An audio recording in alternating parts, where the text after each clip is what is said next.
श्रीराम. सर्व श्रोत्यांना प्रेमपूर्वक नमस्कार.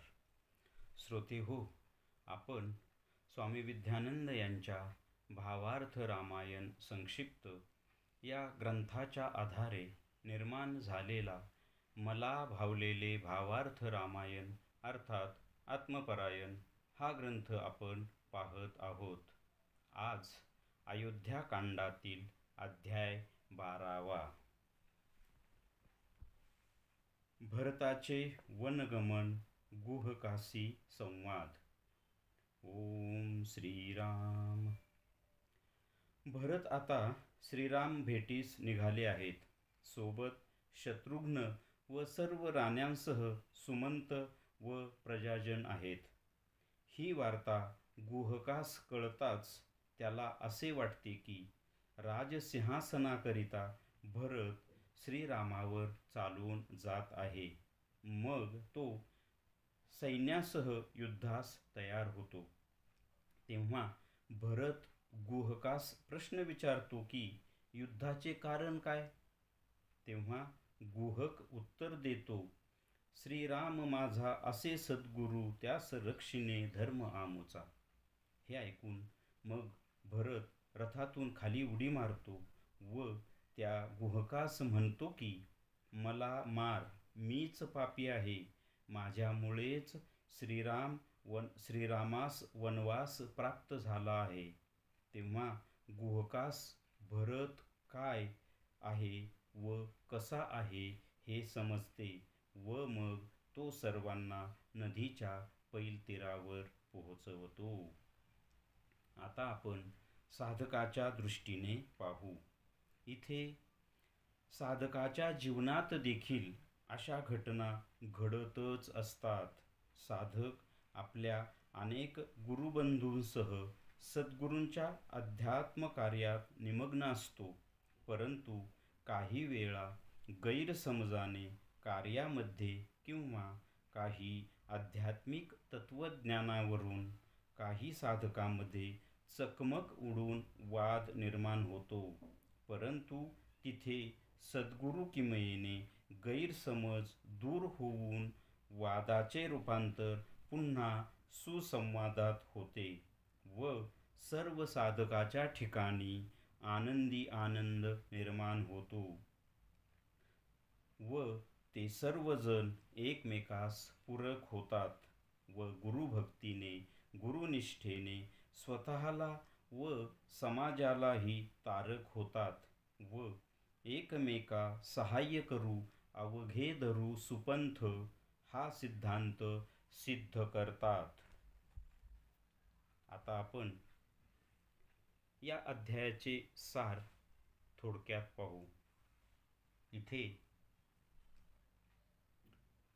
भरत आता श्रीरामांच्या भेटीसाठी चित्रकूटाकडे प्रयाण करतो. सोबत शत्रुघ्न, तीनही राण्या व प्रजाजन असतात. ही वार्ता जेव्हा गुहकाला कळते तेव्हा गुहकाचा असा समज होतो की भरत राजसिंहासनाकरता श्रीरामावर चालून जात आहे. परंतु भरत राजसिंहासनाकरता श्रीरामावर चालून जात नसतो, तर श्रीरामांना अयोध्येत परत आणण्यासाठी जात असतो. म्हणजे इथे दोघेही रामभक्त आहेत. गुहकही श्रीरामांचा भक्त आहे आणि भरत तर भक्त आहेच, पण भाऊ आहे, प्रेममय भाऊ आहे. मात्र इथे गैरसमज निर्माण होतो आणि एकमेकांच्या समोर युद्धासाठी उभे राहतात. असंच साधकाच्या जीवनात सुद्धा अशा घटना घडतात. कशा? साधक आपल्या सद्गुरूंच्या सानिध्यात असतो. तिथे अनेक गुरुबंधू साधक एकत्र येत असतात.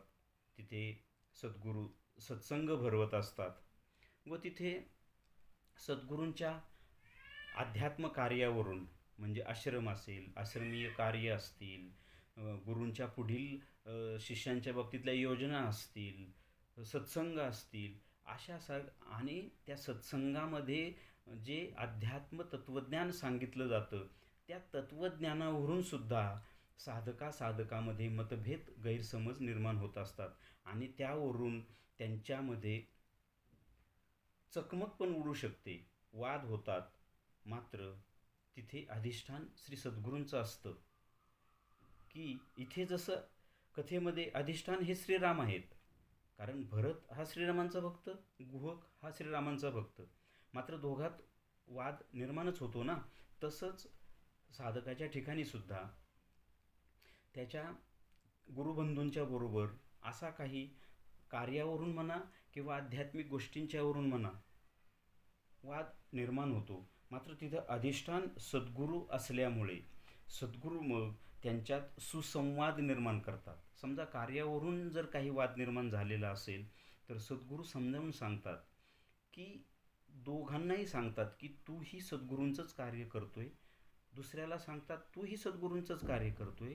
मग दोघात मतभेद न करता, विसंवाद न करता सुसंवाद निर्माण करा ना. आणि तो जर सुसंवाद झाला तर ते कार्य ईश्वरीय कार्य होईल, सुंदर होईल, छान होईल, लोकांना अभिप्रेत असं कार्य होईल. आणि सद्गुरू असं दोघांनाही बोध करून त्या कार्याच्या व्यवस्थित पुढे जाण्यासाठी त्यांना सांगतात. तसंच जर आध्यात्मिक तत्त्वज्ञानावरून काही वाद निर्माण झाला असेल तर सद्गुरू त्यांना ते तत्त्वज्ञानही समजावून सांगतात.